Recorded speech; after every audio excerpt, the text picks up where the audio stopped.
Rajkot municipal કોર્પોરેશનમાં Bharatiya Janata પાર્ટીના શાસકો દ્વારા વર્ષમાં 2 વખત અમે લોકો રોડ રસ્તા બનાવતા હોય છે. એક માર્ચમાં બનતા હોય છે ને એક દિવાળીની આસપાસ બનતા હોય છે. પરંતુ સૌને આપણને ખબર છે કે ગુજરાતની અંદર અને રાજકોટની અંદર કમોસમી વરસાદ જે આવી રહ્યો છે, જેના કારણે રોડના કામો અમે લોકો કરી શકતા નથી. વરસાદ આવે છે એટલે ડામરનો જે પ્લાન્ટ હોય છે એ પ્લાન્ટ બંધ કરવામાં આવતો હોય છે. ચાલુ વરસાદે પ્લાન્ટમાં ડામર પણ ન બને અને ડામર પાથરવામાં પણ ન આવે, જેથી કરીને ડેમેજ થાય અને ખોટો ખર્ચો થાય.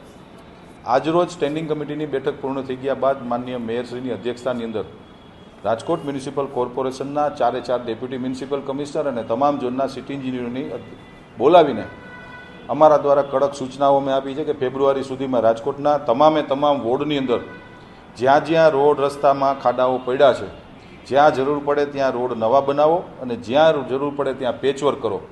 ખાસ કરીને જ્યાં પાઇપલાઇનના કામો પૂર્ણ થયા છે ત્યાં ચાલુ વર્ષે રોડ ન બની શકે ત્યાં પેચવર્ક કરો, કારણ કે રોડનો ખાડો જે છે એની ઉપર આપણે મેટલિંગ કર્યું હોય એટલે એ પેચવર્ક જ ટેકનિકલી કરવું પડે. જો રોડ કરીએ તો વરસાદ આવે તો બેસી જાય, એટલે એ આવતી સાલ રોડ થાય. પણ જ્યાં ખાડા પડ્યા છે, જે પાઇપલાઇનના ખાડા પડ્યા છે, અહીંયા તાત્કાલિક ધોરણે પેચવર્ક કરીને ફેબ્રુઆરી સુધીમાં સમગ્ર રાજકોટની જનતાને કોઈ પણ જાતની મુશ્કેલી ન પડે એના માટેની આજે માનનીય મેયરશ્રી અને મારા દ્વારા અમે લોકોએ સૂચનાઓ આપી છે.